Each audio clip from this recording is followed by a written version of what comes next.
이 시간 우리에게 주시는 하나님의 말씀은 요한복음 4장 45절부터 54절까지 다 찾으셨으면 한 절씩 돌아가면서 읽고 마지막 절은 같이 합독하도록 하겠습니다. 갈릴리에 이르심에 갈릴리인들이 그를 영접하니 이는 자기들도 명절에 갔다가 예수께서 명절 중 예루살렘에서 하신 모든 일을 보았음이더라.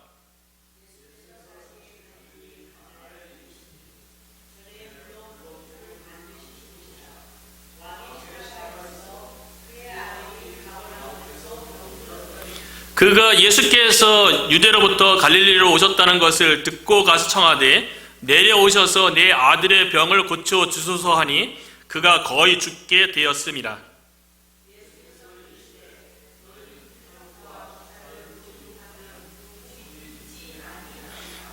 신하가 이르되 주여 내 아이가 죽기 전에 내려오소서.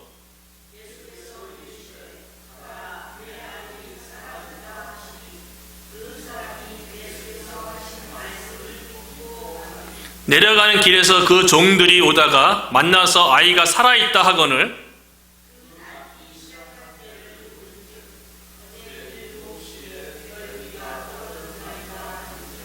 그의 아버지가 예수께서 내 아들이 살아있다 말씀하신 그때인 줄 알고 자기와 그 온 집안이 다 믿으니라. 함께 읽겠습니다. 이것은 예수께서 유대에서 갈릴리로 오신 후에 행하신 두 번째 표적이니라. 아멘. 우리가 함께 읽은 본문에서 두 번째 표적, 왕의 신하의 아들을 고치심이라는 제목으로 하나님의 말씀을 전하도록 하겠습니다. 사자 성어 중에 견월망지라는 말이 있어요. 견월망지. 이게 무엇이냐면 달을 보라고 손가락으로 가리켰더니 달을 잊어버리고 손가락을 본다. 이거예요. 그러니까 달에 있으면 손가락으로 달을 딱 가리켰으면 사실은 달을 보라는 거잖아요. 손가락을 잊어버리고 달을 봐야 되는데 달을 안 보고 손가락을 계속 바라본다는 거예요. 그래서 핵심을 놓쳤을 적에 견월망지다. 그렇게 사자성어를 쓰는데요. 오늘 본문의 내용이 이와 아주 흡사합니다. 오늘 본문은 예수님께서 두 번째 표적이라고 얘기하고 있어요. 표적의 수를 좀 세고 있죠. 54절에 두 번째 표적이니라. 그런데 사실은 요한복음 2장에 보면 예수님께서 예루살렘에서 수많은 표적을 행했어요. 그럼에도 불구하고 가나의 혼인잔치 물을 포도주로 만드신 이 첫 번째 표적 이후에 그 이후에도 여러 예루살렘에서 표적들을 행했는데 그것을 두 번째 표적으로 기록하지 아니하고 오늘 본문의 갈릴리에서 왕의 신하의 아들을 고치신 사건을 두 번째 표적으로 기록했다는 거예요. 예수님께서 표적을 행하신 이유는요, 예수님이 누구신지 보라는 거예요. 예수님께서 표적을 행하는 것은 손가락에 해당되어지는 거고요. 그러니까 예수님께서 표적을 행해서 예수님 자신이 누구인지 보라는 거예요. 표적이 중요한 것이 아니라 표적을 행하신 예수님이 누구신지 보라는 거예요. 그러니까 예수님께서 표적을 행했으면 그 표적은 있고 그 표적을 통해서 예수님이 누구신지 깨닫고 그 예수님을 믿어야 된다는 거죠. 그런데 많은 사람들이 예수님이 표적을 행하면 예수님이 누구신지에 대해서 관심을 가지는 것이 아니라 예수님이 행하신 표적을 바라보고 그 표적에 관심 가지고 삶 가운데 그런 표적을 기대하고 강구한다는 거예요. 예수님께서 행하신 모든 행적은요, 예수님께서 기적을 행하든 예수님께서 설교하시던 여러 가지 비유로 말씀하시던 예수님의 행적은요, 다 예수님이 누구신지를 가리키는 거예요. 그래서 요한복음의 기록 목적에 대해서 뭐라고 얘기했냐면 요한복음 20장 31절에 보면 오직 이것을 기록하면 너희로 예수께서 하나님의 아들 그리스도이심을 믿게 하려 하며, 예수님의 행적 가운데 드러나는 모든 일들이요, 그것이 뭐 귀신을 쫓든 병자를 고치든 죽은 자를 살리든 아니면 죄 용서를 하든 아니면 뭐 산상수훈 같은 능력 있는 설교를 하든 여러 가지 모든 행위들이요, 예수님이 하나님의 아들이심을 믿게 하는 행위였다는 거죠. 그래서 예수님이 하나님의 아들 그리스도이심을 믿어서 생명을 얻게 하기 위해서 모든 복음서가 기록됐다는 거예요. 그러니까 예수님께서 표적을 행하신 이유는요, 예수님 자신이 하나님이라는 거예요. 예수님이 하나님이라는 거죠. 그러니까 예수님이 하나님으로서 죽어가는 자를 살리는 거예요. 죽음도 극복하고요, 죽어가는 자에게 생명도 다시 허락하는 거예요. 하나님만이 하시는 일이죠. 누가 생명을 주고 누가 생명을 주관할 수 있습니까? 오직 하나님밖에 그런 일을 할 수밖에 없어요. 그런데 예수님께서 그와 같은 일을 했다는 것은 예수님이 바로 하나님 자신이라는 거예요. 그런데 하나님이 육신을 입고 이 땅에 종으로서 오셨기 때문에 예수님을 하나님의 아들이라고 부르는 것 뿐이지요, 예수님 자신은 본체는 하나님 자신인 거죠.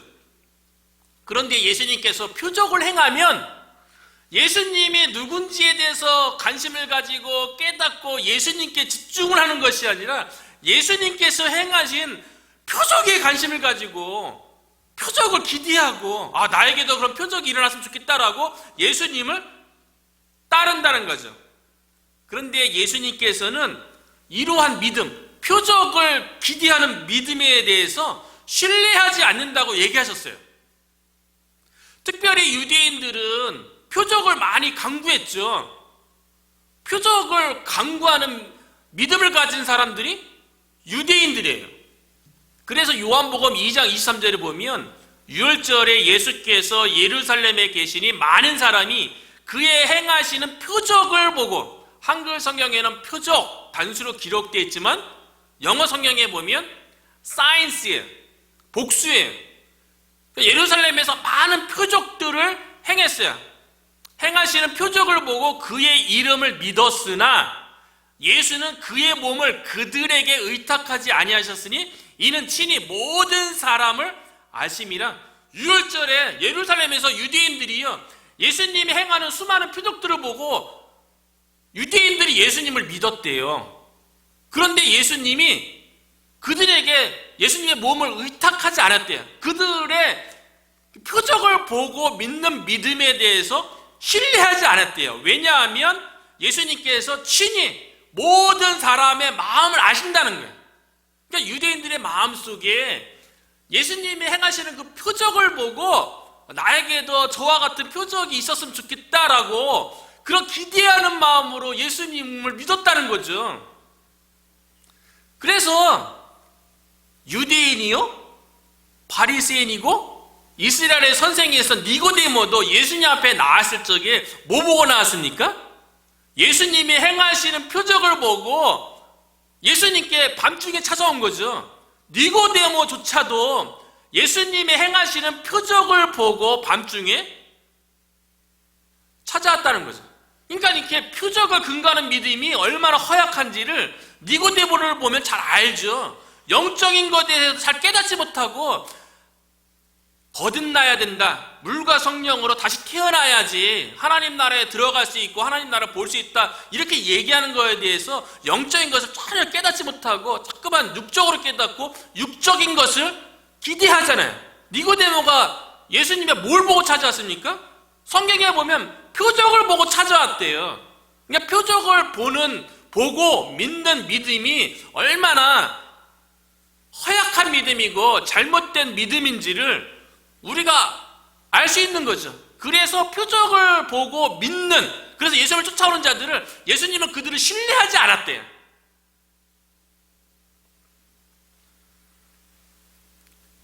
예수님을 믿는다고 고백하고 예수님을 따르는 자들이 오늘날 많잖아요. 그런데 예수님은 그들을 아시고 그들의 마음을 다 살피고 계세요. 오늘날 우리들도 또 우리 주변에 수많은 교회에 나오는 사람들도 동일하게 예수님을 믿는다고 얘기하죠. 그런데 그 마음 깊숙한 곳에서 친히 모든 사람을 아십니다. 예수님을 믿고 나오는 모든 사람의 마음을 아세요. 그 믿음이 무엇에 근거하고 있는지. 유대인들처럼 예수님에게 표적을 요구하고 나의 삶에도 표적이 나타나기를, 기적과 능력이 나타나기를 바라는 믿음을 가지고 예수님께 나오는 자들에 대해서 예수님은 그들을 신뢰하지 않는다는 거예요. 그러니까 그들에게 예수님을 맡길 수가 없는 거예요. 우리 주변에 유대인들처럼 표적을 보고 믿는 사람들이 얼마나 많습니까? 표적은 예수님을 바라보라는 거죠. 표적 자체가 중요한 거 아니잖아요. 그의 표적에 근거하는 그 믿음 같은 게 또 어떤 것이 있습니까? 복이에요, 복. 하나님께서 우리에게 주시는 이 복에 대해서 우리에게 하나님을 믿어서 우리에게 주어진 복에 대해서 관심도 많고 복에 대해서 얘기를 많이 하는데 실상은 그 복을 가지고 내가 많은 복을 받은 것처럼 내가 좋은 믿음인 것처럼 그 얘기하지만 사실은 복이 중요한 것이 아니라 그 복을 주시는 하나님이 더 중요한 거죠. 복을 주면 그 복을 바라볼 것이 아니라 하나님을 더 집중해서 바라보고 하나님을 더 의지하는 것이 올바른 믿음인 거죠. 표적도 그렇고요. 우리에게 주어지는 축복도 그렇고요. 하나님을 바라보라는 거예요. 예수님 자신을 바라보라는 거예요. 그런데 예루살렘에서 예수님이 많은 표적을 행했을 적에 유대인들은 표적을 보고 예수님을 믿는 잘못된 믿음을 가졌는데요. 예수님께서 예루살렘에서 유월절 다 지키신 다음에 다시 사역하기 위해서 갈릴리에 왔을 적에 갈릴리 사람들도 유대인들과 별반 다르지 않게 동일한 잘못된 믿음을 보였다는 거예요. 그게 오늘 본문의 내용이에요. 45절에 보면 갈릴리에 이르심에 갈릴리인들이 그를 영접하니 이는 자기들도 명절에 갔다가 예수께서 명절 중 예루살렘에서 하신 모든 일을 보았음이더라. 예루살렘에서 행하신 예수님의 수많은 표적을 보았기 때문에 예수님이 예루살렘에서 사역지를 갈릴리 쪽으로 옮겼는데 갈릴리 사람들도 그들도 유월절 지키러 갔다 온 그 사람들 때문에요.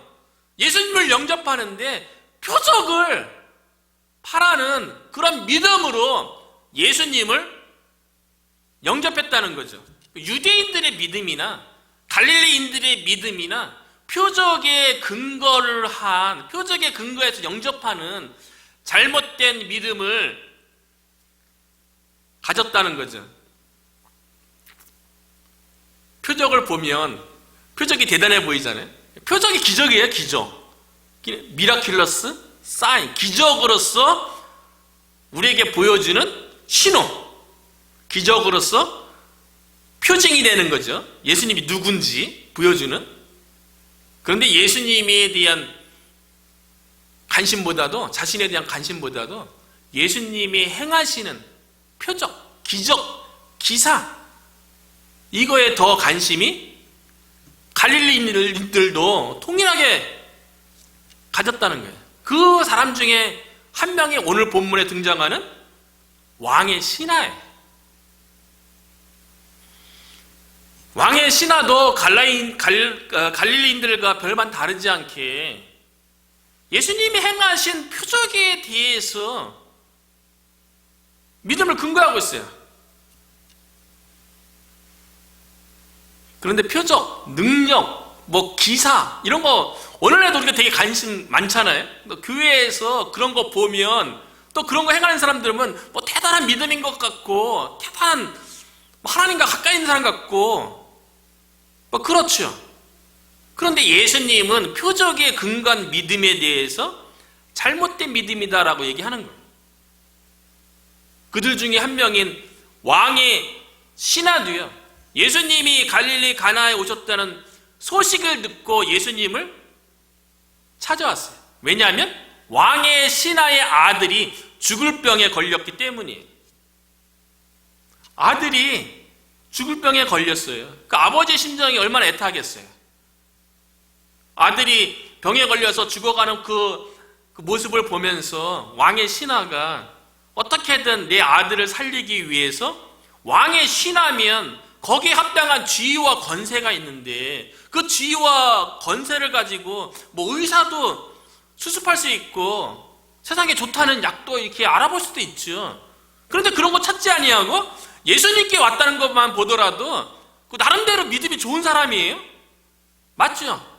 그런데 그 믿음의 근거가 표적에 있어서 뭐 잘못된 믿음이긴 하더라도 그래도 대단한 믿음이에요. 왕의 신하의 높은 지위가 있음에도 불구하고 그런 것 아랑곳 하지 아니하고 예수님만 바라보고 예수님께 찾아와서 내 아들이 죽게 되었으니 내 아들을 고쳐달라고 한 걸음에 달려온 것만으로도 대단한 믿음이죠.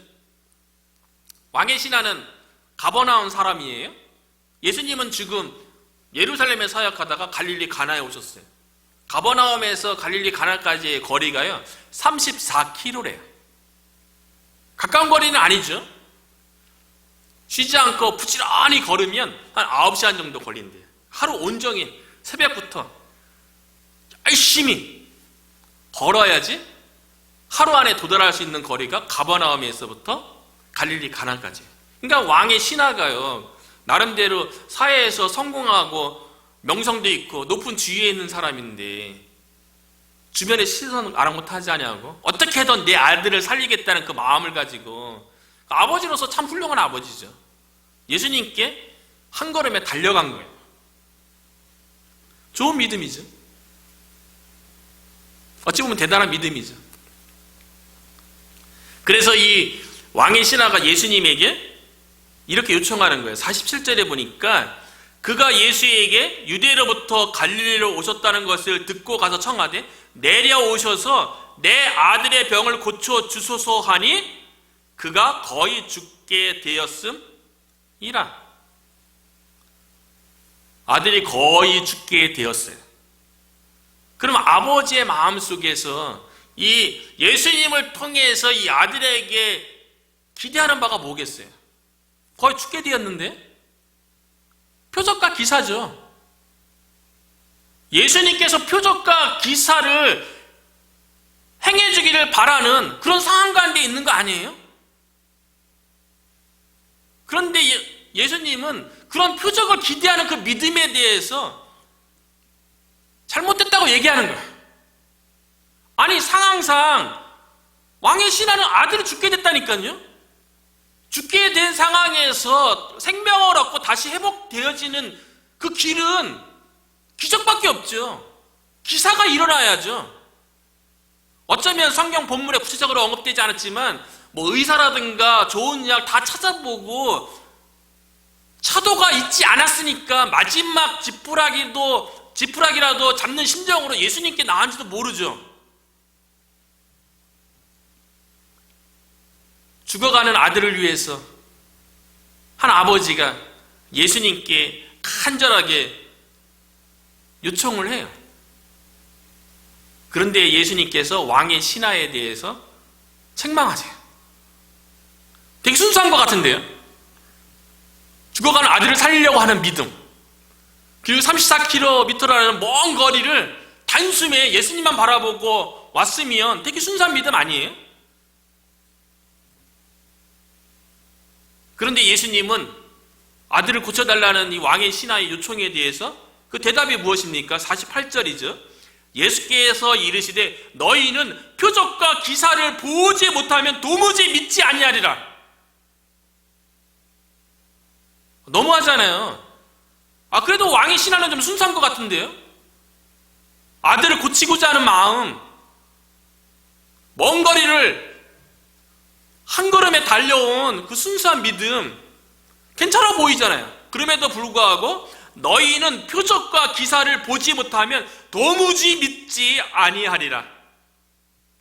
왕의 신하 당신도 갈릴리 사람들처럼 유대인들처럼 근본적으로 믿음의 근거가 표적을 기대하는 잘못된 믿음 가운데 나왔다고 책망하는 거 아닙니까? 그래서 예수님은 잘못된 믿음에 대해서 응답하고 싶지 않았어요.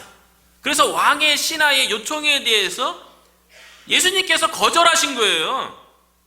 표적과 기사가 말하고 나한테 나와있지? 이 얘기가 뭐예요? 완곡하게 거절하는 거죠. 나 그런 믿음 가운데 응답할 수 없어. 다른 말로 얘기하면 뭡니까? 표적과 기사만 보고 너희는 예수님을 믿으려고 하는구나. 그런 의미죠. 표적과 기사만 보고 예수님을 너희가 믿으려고 하는구나. 그런데 예수님은 표적과 기사만을 보고 믿으려는 믿음을요, 신뢰하지 않았다는 거예요. 표적과 기사에 근거한 이런 잘못된 믿음은요, 반석 위에 세워진 믿음이 아니라 모래 위에 세워진 믿음과 같다는 거예요. 상황이 바뀌면요, 표적과 기사에 근거한 믿으면 언제 무너질지 몰라요. 내가 어려운 가운데, 힘든 상황 가운데 예수님을 바라보고 표적과 기사를 기대했는데 표적과 기사가 안 나타나면 어떡할 건데요? 그 믿음이 무너지는 거죠. 이런 일들은 오늘날에도 우리 주변에서 종종 볼 수 있는 일이에요. 제가 이제 대학교 졸업하고 이제 부모님 전도하려고 고향집으로, 부모님 집으로 들어갔죠. 그리고 이제 낮에는 지역 도서관에 가서 성경 공부도 열심히 하고 또 신대영 공부도 열심히 했어요. 근데 어느 날 그 지역 도서관에서 이렇게 공부하다가 쉬는 시간에 커피 마시려고 나왔는데 휴게실에서 어떤 친구가 담배 피고 있더라고요. 그러면서 커피 마시고 있어요. 근데 얼굴이 너무 낮에 익은 거예요. 근데 그 친구가 보니까 고등학교 때 친했던 친구예요. 근데 이 친구가 어떤 친구였냐면, 저도 고등학교 때 영적인 체험하고 싶어갖고 뭐 표적 기사 이런 거 강구하니라고 고등학교 때 여러 명이 좀 믿음 있다는 애들이 인천에서 유명한 집회 같은 데를 같이 다녔어요. 그리고 이 친구가 그 당시에 방언을 너무 잘했어요. 그 믿음도 가장 뛰어났어요. 그러니까 그 친구가 뭐 계산동에 있는 어느 교회, 그 주안에 있는 어느 교회에 가자 그러면 그 교회에 가서 철학기대에 참석하고 막 그랬어요. 그래서 거기 가면 뭐 방언을 한다더라, 뭐 예언도 있다더라, 그 입신한다더라. 그 주동에서 데리고 다녔던 친구인데 대학교 졸업하고 나서 그 친구는 신앙생활 안 한대요. 그 친구는 방언도 잘했고 믿음도 가장 좋았던 친구거든요. 그러니까 도서관에서 담배 피면서 있는 거예요. 저는 믿음 없어서 그 친구 쫓아다녔는데 저는 성경 공부하고 신학 공부하겠다고 도서관에 나와 있고, 차이가 뭐 있겠어요? 그 사이에 저는 말씀을 공부하게 되었고, 그 친구는 고등학교 때 방언도 하고 좋은 믿음의 뭐 체험도 많이 있었지만 아무래도 신앙생활을 안 한다는 거 보니까 그 사이에 말씀 가운데 그가 있지 않았다는 것을 뭐 간접적으로 알게 되는 거죠. 그 표적과 기사로 인해 생긴 믿음이 얼마나 연약한지요, 제 친구 얘기 말고도 아버지 친구도 있어요. 저희 동네에 아버지 친구가 암에 걸렸어요. 병원에서 사망 진단을 받았어요. 그러니까 죽는다 그런 거예요. 근데 그 온 가족이 교회 나가기 시작했어요. 열심히 기도했어요. 뭐 새벽 기도도 다니시고요. 그런데 암이 잘 치료됐어요. 완쾌되었어요. 병원에서 사망할 확률이 높다고 그랬는데 살아났어요. 그래서 그 온 가족이 교회 다니고요, 뭐 새벽 기도 다니고 막 그랬는데 한 몇 년 지나고 나서 아버지 친구가 교회 안 다니기 시작했어요. 표적과 기사를 보고 그것에 근거한 믿음은요, 상황에 따라 믿음에서 떠날 수 있는 거죠. 그렇기 때문에 표적을 바라보고 예수님께 나오는 그 사람들의 그 마음을 아시고 예수님은 그들의 믿음을 신뢰할 수 없었던 거죠. 그리고 표적과 기사는요, 기독교에만 있는 게 아니에요. 우리는 마치 표적과 기적과 뭐 기사 이런 것들은 마치 기독교의 유일한 하나님의 능력인 것, 권능인 것처럼 얘기하지만 사실은 무속신앙인 더 많아요. 무속인들이 하는 게 뭔데요? 오면 귀신 쫓고 병 고치고 애굽 막아주고 복 받게 해주고 이런 일이잖아요. 그런 것이 기독교의 근본이 될 수 없는 거죠. 무속신앙에만 그렇습니까? 불교에도 있어요. 다른 종교에도 표적과 기사는 다 있습니다. 신비한 영적 체험은 다 비슷해요. 우리의 믿음의 근거는요, 표적과 기사에 있는 것이 아니라 예수님 자신과 말씀만이 우리의 믿음의 근거가 되는 줄로 믿습니다. 여기에 뿌리 내려야 되는 거예요. 왕의 신하는 아들이 죽어가고 있는 상황이기 때문에 표적과 기사가 필요하죠. 그렇게 보이죠. 그래서 고쳐달라고 간청했는데 예수님께서 거절하셨어요. 그러면 우리들도 우리의 믿음이 다 온전한 건 아니잖아요. 우리들도 예수님께 우리의 삶 가운데 여러 가지 문제를 가지고 예수님께 간청하고 기도할 때가 있어요. 그런데 응답 안 되면 어떻게 됩니까? 왕의 신하가 한 번 요청했는데 예수님으로부터 거절당했어요. 우리들도 기도했는데 쉽게 응답되지 않는 기도 제목 있잖아요. 그러면 그때는 어떻게 됩니까? 응답될 때까지 끈기 있게 우리의 믿음을 보일 필요가 있어요. 왕의 신하는 한 번 요청한 것에 대해서 거절당했음에도 불구하고 포기하지 않고 비록 연약한 믿음이지만 예수님 앞에 다시 간절하게 요청하는 거예요. 49절이죠. 신하가 이르되 주여 내 아이가 죽기 전에 내려오소서. 여전히 좀 부족해요. 그래도 또 요청한 거예요. 그 왕의 신하의 모습을 보면 수르보니게 여인의 믿음을 보게 돼요. 수르보니게 여인에게는 더러운 귀신 들린 어린 딸이 있어요. 왕의 신하의 아들이 죽어가는 병에 걸린 거나 그 아버지의 마음이나 더러운 귀신 들려서 고통 가운데 있는 어린 딸을 둔 수르보니게 여인의 그 엄마로서의 마음이 부모로서의 마음 아니겠어요? 얼마나 안타깝겠어요. 그래서 수르보니게 여인이 어떻게든 딸 아이를 고치고자 예수님께 나아가서 발 아래 엎드리죠. 온전히 낮아지고 복종하는 모습 아닙니까? 그리고 마가복음 7장 26절에 보면 그 여자는 헬라인이요 수르보니게 족속이라 자기 딸에게서 귀신 쫓아내 주시기를 강구했어요. 왕의 신하도 죽어가는 아들 고쳐달라고 강구했는데 거절당했죠. 수르보니게 여인도 자기 딸 고쳐달라고 했는데 거절당했어요. 예수님한테. 예수님께서 수르보니게 여인에게는 뭐라고 거절했냐면요, 예수께서 이르시되 자녀로 먼저 배불리 먹게 할지니 자녀의 떡을 취하여 개들에게 던짐이 마땅치 아니니라. 헬라인 이방인이잖아요. 수르보니게 여인을 개 취급했어요. 수르보니게 여인 입장에서는 자존심 상한 일 아닙니까? 그런데 예수님한테 또 요청할 수 있어요? 우리들도 한번 거절당하면 자존심 상하잖아요. 저도 인간인지라 전도하다가 약간 기분 상하는 얘기 들으면 가슴이 확 다치는데 인간이면 다 그럴 수 있지. 그럼에도 불구하고 이 수르보니게 여인 예수님으로부터 개 취급 당했음에도 불구하고 수모당한 거 아닙니까?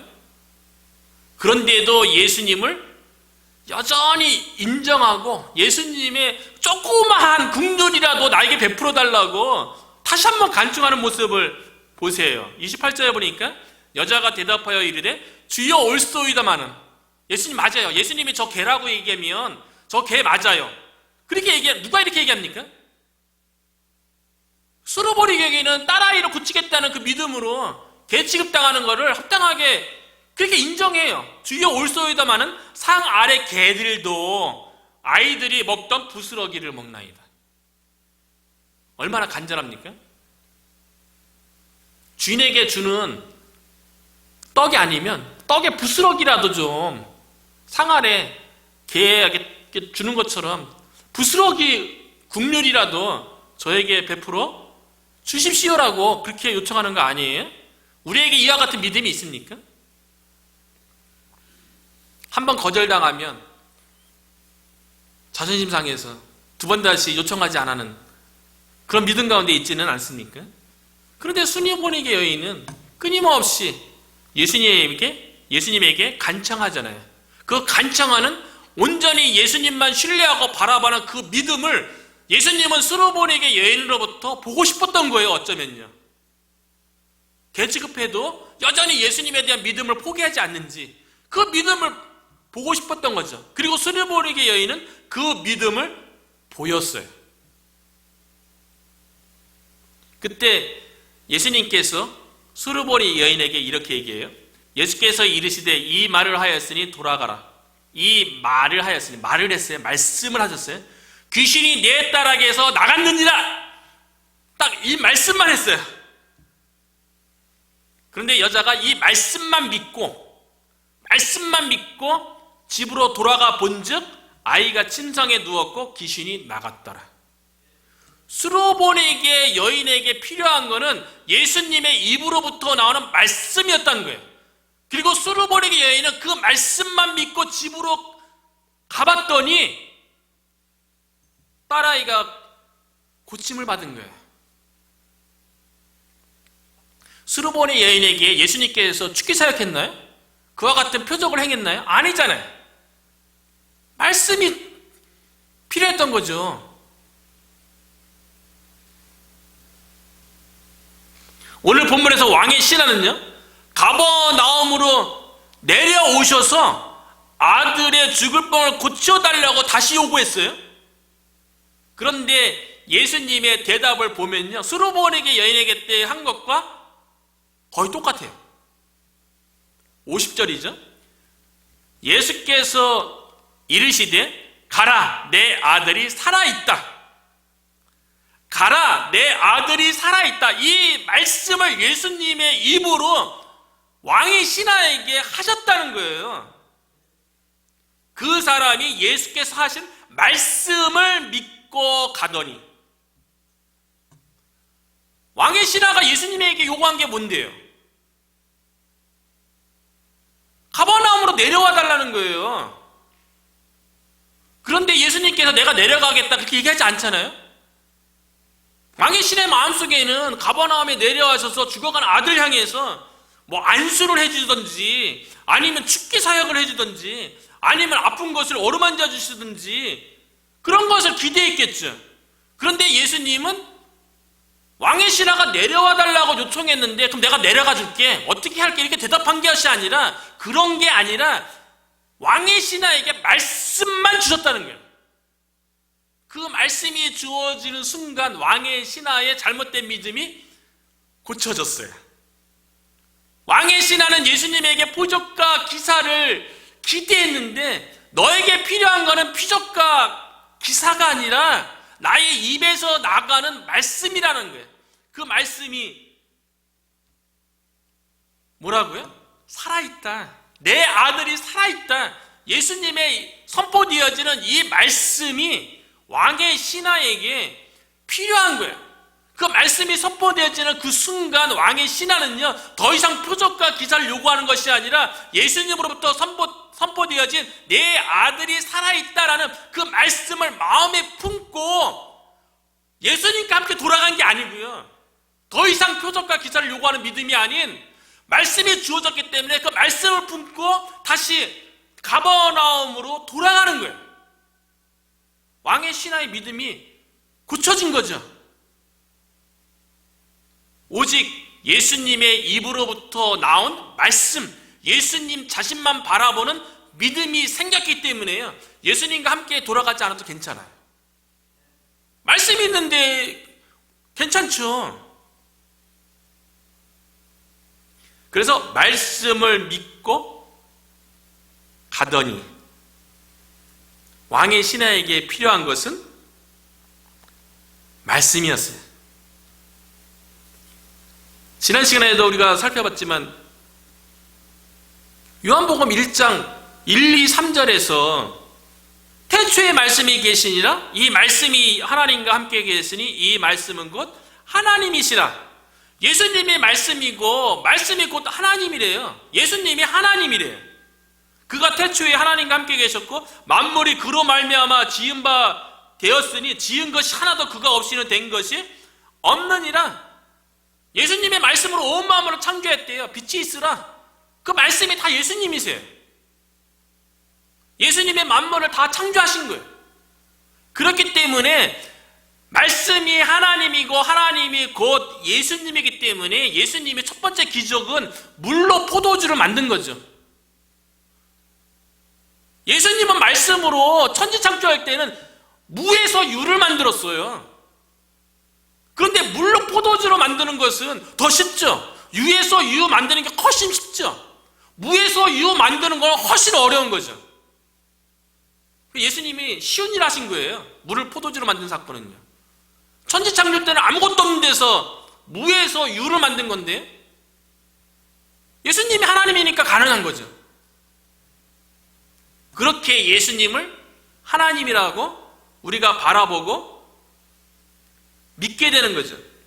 말씀으로 천지 만물이 창조되었고요. 4절에 보니까 그 안에 말씀 안에 생명이 있었으니 이 생명은 사람들의 빛이라. 말씀 안에 생명이 있대요. 그런데 예수님이 말씀했잖아요. 내 아들이 살아있다. 그 말씀 안에 생명이 있는 거예요. 그래서 왕의 신하가 예수님이 하신 말씀을 품고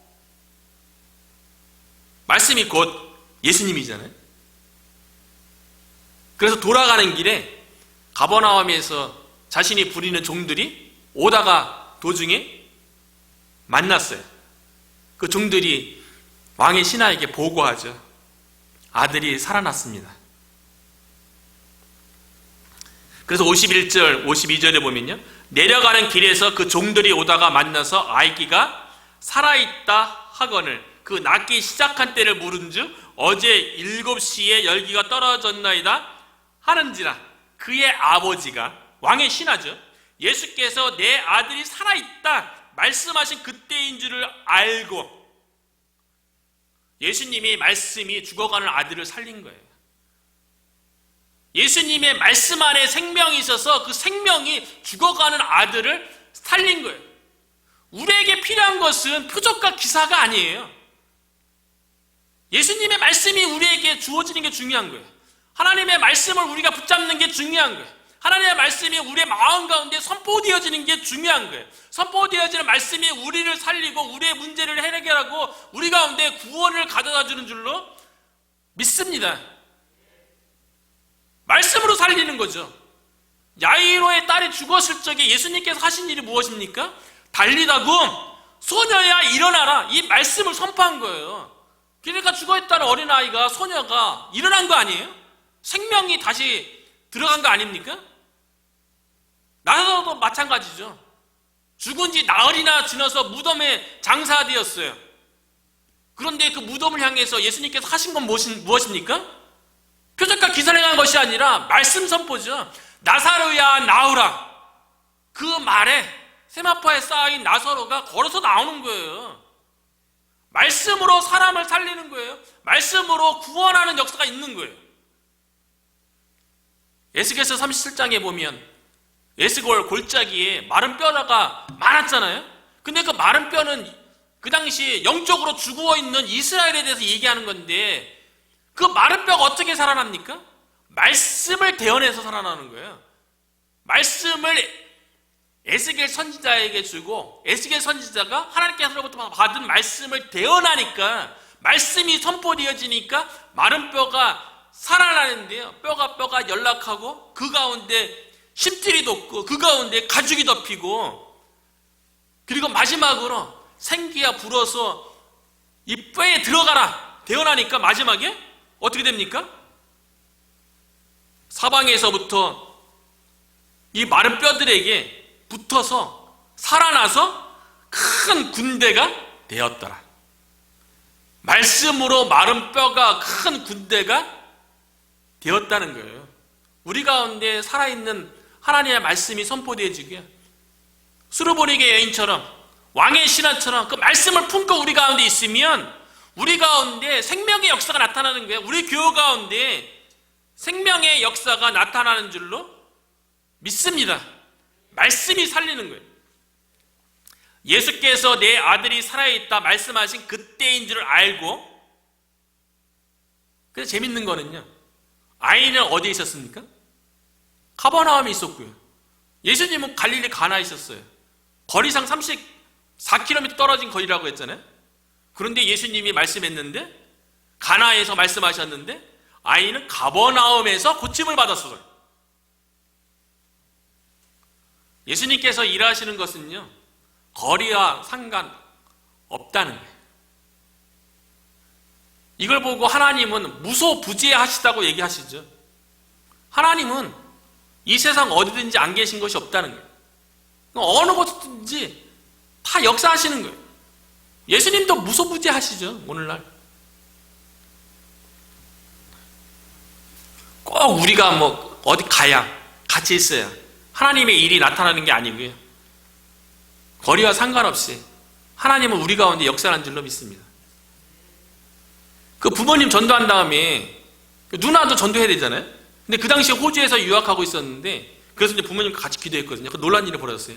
누나가 그거 호주에서 친구를 사귀었는데 보츠와나 그 간호학을 전공하는 흑인 여자애를 사귀었는데 되게 신실한 친구였던 거예요. 그리고 그 남자친구하고 같이 선교사 준비하는 그런 친구였어요. 그 흑인 흑인 친구 때문에 한인교회 가게 됐어요. 그러니까 한글학교도 좀 했대요. 온전한 믿음 없었는데, 그러다가 한국에 들어오자마자 그 남자친구와 같이 우리 집에 방문했을 때 저희 부모님이 있고 제가 앞에서 딱 앉혀놓고 누나 매형한테 사랑니로 복음을 전해서 부모님 보는 앞에서 영접시키는 그런 일이 있었던 거예요. 저 부모님은 한국에서 기도했는데 응답은 어디서 나타났습니까? 먼 거리 호주에서 나타났어요.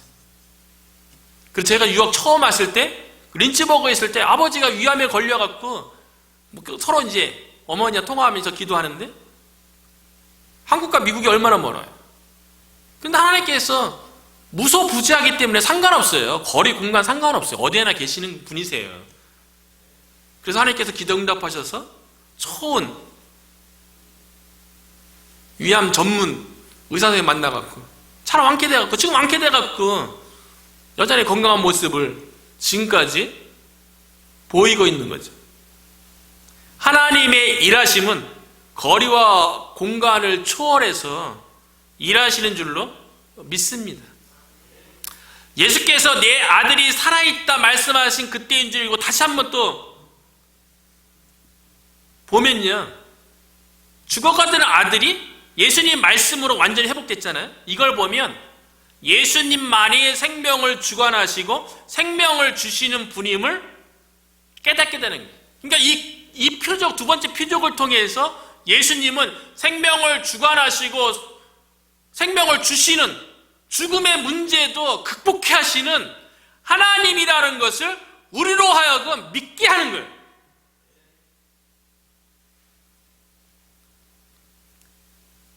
우리가 표적과 기사를 바라는 믿음이 아니라 예수님이 누구신지, 예수님은 하나님 자신이세요. 그걸 믿으면 그 안에서 모든 게 다 일어나는 거죠.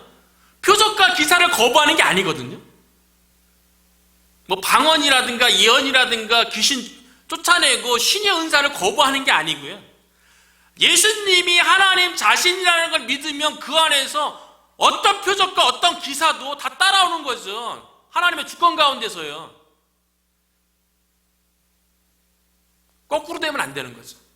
표적을 보고 믿는 거는 잘못된 믿음이에요. 복을 보고 하나님 믿는 거는 잘못된 거예요. 그러나 예수님 자신이 하나님이라는 걸 믿으면 그 안에서 무한한 은혜와 무한한 권능을 우리가 체험하게 되는 줄로 믿습니다. 예수님께서 죽어가는 아들을 살렸던 것처럼 혹여나 우리의 삶 가운데 또 우리 교회 가운데 죽어가는 모습 가운데 우리가 놓여 있지는 않습니까? 그것조차도 극복해야 하고 생명을 불어넣고 다시 회복시키시고 살게 하시는 분이 우리가 믿는 예수님이라는 거예요. 그 예수님을 우리가 바라봐야죠. 하나님이신 그리스도이신 그 예수님을 바라보면 우리 안에 죽어가는 우리의 모습 가운데 생명의 역사, 생명이 더 풍성해지는 회복의 은혜의 역사가 저와 여러분 가운데 우리 워싱턴 성도 가운데 충만하게 나타날 줄로 믿습니다.